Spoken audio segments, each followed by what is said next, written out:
ఈ వారం నామినేషన్స్ లో వీళ్ళే నేను చెప్పినట్టు హరీష్ తప్ప అంతా రీఎంట్రీ.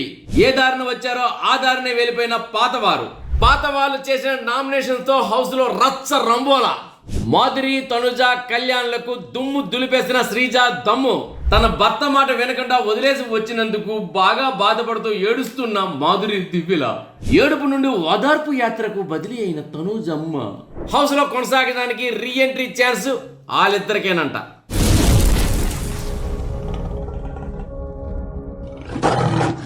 హాయ్ హలో నమస్తే, నేను మీ ఎస్ఎస్ పట్నాయక్. చూస్తూనే ఉండండి పెమ్స్ టీవీ. షేర్ చేయండి, లైక్ చేయండి, సబ్స్క్రైబ్ చేయండి, గంట సింబల్ కొట్టడం మర్చిపోకండి. ఇక అప్డేట్స్ విషయానికి వస్తే అందరూ షో చూసాక ఇస్తారు రివ్యూ, నేను మాత్రం షోకు ముందే ఇస్తా ప్రివ్యూ. కాకపోతే ఇది చూశాక మీరే చూడండి నేను చెప్పింది వాస్తవా అవాస్తవా, ఎక్కడో అన్ఫేర్ జరిగితే తప్ప ఫెయిర్ అంతా మందే ముందు. ఇంత కరెక్ట్గా డామినేటెడ్గా ఫోర్స్గా చెప్తున్నామంటే మన కంటెంట్లో అట్లాంటి దమ్ము ఉంటుంది. అలాంటి దమ్ముతోనే మనం ఇక్కడ దుమ్ము లేపుతున్నాం, అక్కడ శ్రీజ దుమ్ము లేపుతుంటే. ఎనీహౌ, మనం ఈ వారం విషయానికి వచ్చినట్లయితే ఈ వారం నామినేషన్స్ ప్రక్రియ ప్రారంభమైంది. ఈ నామినేషన్స్ ప్రక్రియలోని ఎలా అయిందంటే పాత వాళ్ళంతా వచ్చారండి. నేను చెప్పినట్లు హరీష్ తప్ప అందరూ వచ్చారు. సృష్టి, ప్రియా, మనీష్, ఫ్లోరా, భరణి, మన శ్రీజ వీళ్ళంతా వచ్చారు, ఒక హరీష్ తప్ప. వీళ్ళందరూ వచ్చిన తర్వాత వీళ్ళందరూ ఏంటంటే వాళ్ళు హౌస్లో ఆల్రెడీ ఉన్న వాళ్ళని చూసి నామినేట్ చేయాలి. అది కూడా ఎలాగంటే ఒక వ్యక్తి వచ్చి ఒక వ్యక్తిని నామినేట్ చేసి ఇంకో వ్యక్తిని సెలెక్ట్ చేసుకుని నామినేట్ చేసే ఛాన్స్ ఆ వ్యక్తికి ఇవ్వాలి. అంటే ఒక వ్యక్తి ఇద్దరిని, అంటే ఒకటి పాజిటివ్ ఒకటి నెగిటివ్ అన్నమాట. ఈ విధంగా ఏంటంటే వీళ్ళు ఒక పాజిటివ్ వ్యక్తిని ఎంచుకోవాలి, నెగిటివ్ వ్యక్తిని నువ్వు ఎలిమినేటెడ్ అని చెప్పాలి ఒకటి. రెండోది ఏంటంటే నీకు ఎలిమినేట్ చేసే ఛాన్స్ ఇస్తున్నాను అనాలి. ఆ వ్యక్తి ఇంకొకరిని నామినేట్ చేస్తారన్నమాట. ఆ విధంగా ఒక వ్యక్తికి 2 నామినేషన్లు అన్నమాట. సో ఆ విధంగా ఇంటికి ప్రియా, మనీష్, ఫ్లోరా, శ్రీజ, సృష్టి, భరణి వీళ్ళు వచ్చారు, ఒక హరీష్ తప్ప. అయితే ఈ ప్రక్రియలోని ప్రియా వచ్చి సంజన నామినేట్ చేసింది. ఇప్పుడు మనం ట్రైలర్ కూడా విడుదలైంది. ప్రోమో చూస్తే ప్రోమోలో ప్రియా ఇచ్చి పడేసిందండి. బాడీ షేమింగ్ అనేది చేయకూడదనే మాటలో నిజంగా ప్రియా శహబాష్. ఈరోజు ప్రియా పెట్టిన పాయింట్ వ్యాలిడ్ పాయింట్. తర్వాత ప్రియా వచ్చేసి కళ్యాణ్కి ఇచ్చిందండి ఛాన్స్, నామినేట్ చేసే ఛాన్స్. కళ్యాణ్ వచ్చేసి రాముని నామినేట్ చేశాడు. మరి దానికి తగ్గట్టు రీజన్స్ కూడా చెప్పాడు. ఆ రీజన్స్ ఏంటంటే డైరెక్ట్గా మనం షోలో చూద్దాం. మళ్ళీ అన్నీ నేను చెప్పిస్తుంటే పెప్ప పోతుంది, ఇప్పటికే సగం పెప్ప పోతుంది అని ఫీల్ అవుతున్నాను. కానీ పెప్ప పోగొట్టట్లేదు, ఇంకొంచెం పెప్ప తెప్పిస్తున్నాను. ఆ విషయం చాలామంది నాకు చెప్తున్నారు, అభినందిస్తున్నారు. వాళ్ళందరికీ నా యొక్క ధన్యవాదములు. ఎందుకంటే షో గురించి మనం ఈరోజు ఏం ఉండబోతుందో కంటెంట్ అది ఒక రకమైన ప్రోమో అయితే మన ప్రివ్యూ ఒక రివ్యూ రేంజ్లో ప్రివ్యూ వెళ్ళిపోతుంది. ఎనిహో మన షార్ట్స్కి, మరి ఇన్స్టాలో ఉన్న మన పెమ్స్ టీవీకి, అదేవిధంగా ఎఫ్బీలో ఉన్న పెమ్స్ టీవీకి, మన ఇక్కడ పెమ్స్ టీవీలో వస్తున్న మన షార్ట్స్కి, వీటన్నిటికి కూడా మీ యొక్క ఆదరాభిమానాలు చూస్తుంటే మాకు అతి తక్కువ కాలంలోనే అతి ఎక్కువ మీరు వ్యూస్ ఇస్తున్నారు, వాచ్ అవర్స్ కూడా ఇస్తున్నారంటే మీకు నేను శిరస్సు వంచి నమస్కరిస్తూ మీ అభిమానాలకి నేను పాదాబంధనాలు చేస్తున్నాను. ఎనీహౌ, ఇక మనీష్ విషయానికి వచ్చినట్లయితే మనీష్ కళ్యాణ్ని నామినేట్ చేశాడు. కళ్యాణ్ని నామినేట్ చేసి ఆ ప్రోమోలో చూడండి కళ్యాణ్ గురించి తను చెప్పే విధానం చూశారు. మనీష్ ఇచ్చి పడేసాడండి. మరి తన స్ట్రాటజీ తన స్ట్రాటజీ ఎందుకు వర్కౌట్ అవ్వలేదు కానీ కంటిన్యూ అయ్యి ఒక లెక్కలో ఉండు. ఏది ఏమైనప్పటికీ ఈరోజు వచ్చి స్ట్రాటజికల్గా కళ్యాణ్కి ఇచ్చి పడేశాడు. తర్వాత ఎమాన్యుయల్ని నామినేట్ చేసే ఛాన్స్ ఇచ్చాడు. తను చూడండి ఎంత స్ట్రాటజీ అంటే ఎవరికి అన్యాయం జరిగింది, ఎవరు అన్యాయం చేశారు, ఈ రెండింటిని ఎంచుకున్నాడు. కరెక్ట్గా ఈ వారంలో ఎమాన్యుయల్కి ఇచ్చిన మాట తప్పాడు కళ్యాణ్. కాబట్టి కళ్యాణ్ ఇచ్చిన మాట తప్పాడు కాబట్టి అది మైనస్ కింద తీసుకొని తనని నామినేట్ చేశాడు. ఎవరికి ద్రోహం చేశాడు అనే విషయం తీసుకొని మనం ఎమాన్యుయల్కి ఏమో సెలెక్ట్ చేసుకుని నువ్వు నామినేట్ చేసే ఛాన్స్ నీకు ఒకటి ఇస్తున్నాను అన్నాడు. తను వచ్చేసి నామినేట్ చేయాలి. ఇప్పుడు ఎమాన్యుయల్ తనుజను నామినేట్ చేశాడు. లాస్ట్ వీక్ ఏదైతే మిస్ అయ్యాడో అది ఇప్పుడు ఫుల్ఫిల్ చేసుకున్నాడు. నిజంగా ఏంటంటే మనీష్ స్ట్రాటజీ చాలా చక్కగా ఉంది. ఎమాన్యుయల్ కూడా గాడి తప్పలేదు. ఒకవేళ ఎమాన్యుయల్ గాడి తప్పున్నా అరే లాస్ట్ టైం తనుజ్ అన్నాడు ఈసారి ఇంకోళ్ళకి ఇచ్చారే అనుకునేవాళ్ళం. ఎందుకంటే ఈసారి ఎమాన్యుయల్కి నొప్పి తెప్పించే సన్నివేశాలు ఇంకెవరితో రాలేదు. ఆ నొప్పి లోపల ఒక చిన్నది ఉంది, అది ఈరోజు దులిపేసుకున్నాడు. నిజంగా ఎమాన్యుయల్ గ్రేట్. అంతకు మించి మనీష్ యువర్ డబుల్ గ్రేట్. ఆ తర్వాత ఫ్లోరా వచ్చేసి రీతుని నామినేట్ చేసిన రీతుని నామినేట్ చేసిన తర్వాత సుమనానికి షెట్టన్న అంటుంటుంది కదా, ఆ విధంగా సుమనానికి వచ్చేసి నామినేట్ చేసే పవర్ ఇచ్చింది ఫ్లోరా. సో ఆ విధంగా ఏంటంటే సుమన్ వచ్చేసి సంజనని నామినేట్ చేశాడు. అంటే ఫ్లోరా వచ్చేసి రీతుని నామినేట్ చేసింది. మరి నామినేట్ చేసే ఛాన్స్ సుమనానికి ఇస్తే సుమనన్న సంజనని నామినేట్ చేశారు. అదేవిధంగా శ్రీజ వచ్చి కళ్యాణ్కి నామినేట్ చేసిందండి. మరి ప్రోమోలో చూపించలేదు కానీ మరి ఇచ్చి పడేసిందటండి ఒక లెవెల్లో కదా. ఆ ప్రోమో ఇప్పుడు వస్తే రిలీజ్ అవుతుంది అంటే ఆఫ్కోర్స్ ఫస్ట్ ప్రోమోలో లేదు, సెకండ్ ప్రోమోలో ఉండొచ్చు. నేను ఇప్పుడు సెకండ్ ప్రోమో చూడలేదు. మరి నేను సెకండ్ ప్రోమో రిలీజ్ అయిన తర్వాత మన షో అప్లోడ్ అయితే నేను చెప్పలేను కానీ ఎనీహో మరి శ్రీజ అయితే కళ్యాణ్కి ఇచ్చి పడేసి మాధురి దివ్యలకేమో ఛాన్స్ ఇచ్చండి. నువ్వు ఎవరినే నామినేట్ చేసుకోవచ్చని. శ్రీజ తెలివైందే అండి, ఆల్రెడీ మాధురి దివ్యలో నామినేషన్ ఉంది, మళ్ళీ ఎందుకు నామినేషన్ చేయాలని చెప్పేసి మాధురి దివ్యలకి ఇచ్చి నువ్వు నామినేట్ చేయండి. మాధురి దివ్యలు ఎవరికి చేశారు? రీతుకి నామినేట్ చేసింది. మొత్తానికి ఆ తర్వాత వస్తే సృష్టి వచ్చేసి పవన్ని నామినేట్ చేసింది. ఇది మాత్రం కొంచెం షాకింగ్ న్యూసే. మరి పవన్ ఎందుకు నామినేట్ చేసింది? రీజన్ సాయంత్రం చూద్దాం, రాత్రికి చూద్దాం. సృష్టి పవన్ నామినేట్ చేశాక రాముకి వచ్చేసి నామినేట్ చేసే ఛాన్స్ ఇచ్చింది. ఇక రాము వచ్చేసి గౌరవని నామినేట్ చేశాడు. గౌరవని అంటే కొత్తగా వచ్చిన ఫైర్ స్టార్ గౌరవని నామినేట్ చేశాడు. తర్వాత భరణి వచ్చి సంజనాని అందరూ అనుకున్నట్లే సంజనాని నామినేట్ చేశారండి. నిజంగా ఎందుకంటే భరణి సంజనాని కాపాడడానికి తన త్యాగం చేశాడు. ఈరోజు ఆ త్యాగమూర్తిని బయటకేమో తోస్తాయి. ఇంకా ఈ త్యాగాలు కొనసాగించకుండా సంజనాని నామినేట్ చేశాడు. ఆ తర్వాత వచ్చేసి ఫైవ్ స్టార్లో ఉన్న నిఖిల్ నాయర్కి ఛాన్స్ ఇచ్చారు నామినేట్ చేయమని. ఈ నిఖిల్ నాయర్ వచ్చేసి తనూజని నామినేట్ చేశారు. ఇక్కడ అత్యధికంగా సంజన 3 నామినేషన్స్ తీసుకుంటే మరి తనూజ 2 నామినేషన్లు, కళ్యాణ్ 2 నామినేషన్లు, రీతు 2 నామినేషన్లు తీసుకుంది. దాని తర్వాత పవను రాము ఒక్కొక్క నామినేషన్ తీసుకున్నారు. మాధురి అయితే డైరెక్ట్ నామినేషన్. ఇదండి నామినేషన్స్ విషయానికి వస్తే. మొత్తానికి అందులో సుమన్, ఇమాన్యుల్, దివ్య పాత బ్యాచ్ నుండి సేవ్ అయ్యారండి. వీళ్ళు సేవ్ అవడం ఏంటంటే మొత్తానికి ఏంటంటే వాళ్ళపైన ఎలాంటి ఎలిగేషన్స్ లేవు, ఇది మాత్రం క్లియర్గా ఉంది. అయితే ఈ విధంగా వచ్చిన వాళ్ళు ఒక్కొక్కరిని నామినేట్ చేశారండి. ఇలాగ ఏ దారిని వచ్చి వాళ్ళు నామినేట్ చేశారో అదే దారిలో వెళ్ళిపోయారు. యాక్చువల్గా వాళ్ళందరూ హౌస్లో ఉంటారని అనుకున్నారు, మరి వాళ్ళు హౌస్లో ఉండలేదు.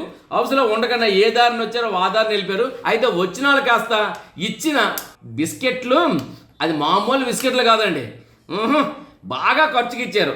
ఇక ఆ ఖర్చు ఎంత లెవెల్లో ఉందంటే ఒక్కొక్కరికి ఇచ్చి పడేసారండి. ఒకటి లోపల రూమ్లో ఆడారండి, ఆడిన వాళ్ళు వారం బయటికి వెళ్ళారండి. బయటికి వెళ్ళిన వాళ్ళు మళ్ళీ ఆటను చూశారండి. ఆటను చూసిన తర్వాత ఇప్పుడు తెలుసుకున్నారు లోపల ఉన్నాక ఎవరు మాస్క్తో ఉన్నారు, బయటికి వెళ్ళిన తర్వాత ఎవరు మాస్క్తో లేరు అని ఈ విషయాల్ని గమనించుకొని లోపలికి వచ్చి కొత్తగా వచ్చిన 5 స్టార్ వాళ్ళకి వీళ్ళు టార్గెట్ చేయలేదు, ఆల్రెడీ రూమ్లో ఉన్న వాళ్ళకి మాత్రమే టార్గెట్ చేశారు. గమనించుకోండి.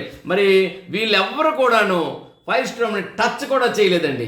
ఆ విధంగా ఏంటంటే మొత్తం ఇచ్చి పడేసి నామినేట్ చేసేసి రచ్చ రంబోలా చేసి ఏ దారిని వచ్చారో ఆ దారిని వెళ్ళిపోయారండి.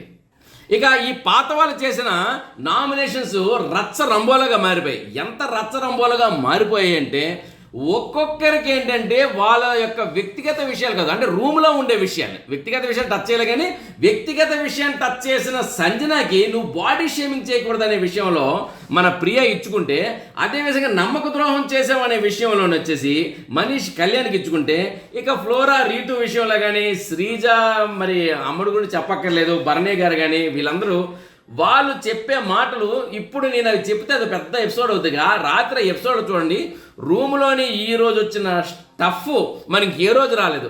ఆ లెవెల్లో ఒక్కొక్కరికి ఏంటంటే కళ్ళల్లో నెత్తురు చుక్క. ప్రోమోలో చూస్తున్నారు కదా Tanuja voice range, already Tanuja అమ్ముడు మంచికి కూడా గట్టిగా అరుస్తుంది, దేనికైనా ఏడుస్తుంది. కానీ ఈరోజు అమ్ముడు వాయిస్ ఎలా రేంజ్ చేసిందంటే అబ్బా ఫిష్ మార్కెట్లో ఉన్నామేమో అనిపించిందండి. ఆ విధంగా ఏంటంటే రచ్చ రంబోలా చేశారండి ఒక్కొక్కరు. ఇక మాధురి దివ్యల, తనూజ, కళ్యాణ్లకైతే దుమ్ము దులిపేసిన శ్రీజ దమ్మండి.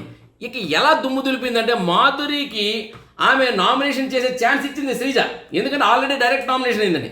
అక్కడి వరకు నో ప్రాబ్లం.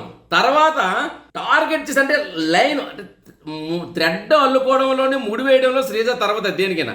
ఇక తనూజకి, కళ్యాణ్కి, మన మాధురికి, ఎందుకంటే భరణి గారు వెళ్ళిపోయిన తర్వాత ఇదొక ఫ్యామిలీ ఇలా తయారైంది. భరణి గారు ఫ్యామిలీ తర్వాత తనూజ ఫ్యామిలీ, మాధురమ్మ, తనూజ, కళ్యాణ్, ఈ ముగ్గురు కలిసి ఒక ఫ్యామిలీ ఇలా ఉంది. ఇదే మన రమ్య కూడా వెళ్ళిపోతూ కూడా మాట చెప్తున్నది ఇదే. రమ్య వాయిస్ కూడా అది అర్థం అవ్వకుండా చెప్పింది, అర్థం అవ్వలే కానీ లోపల అంతరార్థం ఇదే. ఈ మాధురి, తనూజ, కళ్యాణ్కి శ్రీజ ఇచ్చిన కోటింగు ఇలాంటి దాంట్లో కాదు, ఇచ్చి పడేసింది. ఇంతకుముందు రమ్య కూడా ఇచ్చింది కానీ దానికి దమ్ము లేదు. కానీ ఈరోజు శ్రీజ ఇచ్చిన దానికి దమ్ము ఉంది, ఎందుకంటే ఆవిడ ఇంటి పేరే దమ్ము, అందుకని ఆవిడ దులిపింది దుమ్ము.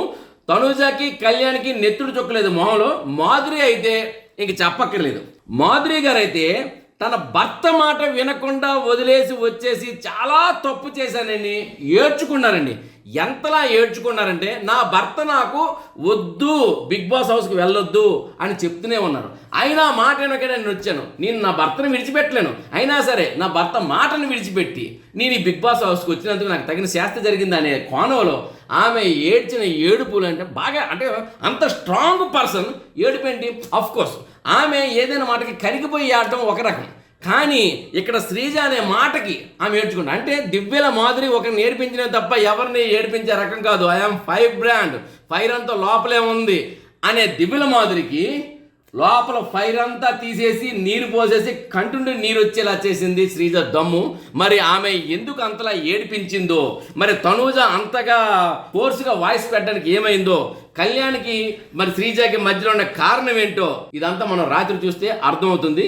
అందుకే అంటున్నాను దుమ్ము దులిపేసిన శ్రీజ దమ్ము అని. సో ఆ విధంగా తన భర్త మాట వినకుండా వదిలేసి వచ్చి తప్పు చేశానని ఏడ్చుకున్నారు దివ్యల మాధురి గారు.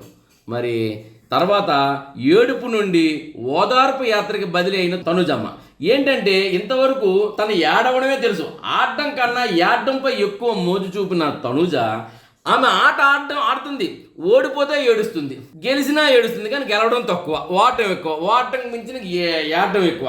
ఈ విషయం మీదే మనకి ఆల్రెడీ వచ్చి వెళ్ళిపోయిన ఐషా చెప్పారు, అదేవిధంగా రమ్య చెప్పారు. తనుజమ్మ గురించి ఎవరు మంచి చెప్పినా వాళ్ళు వెళ్ళిపోతున్నారు, కానీ లోపల ఎవరు ఉండట్లేదు.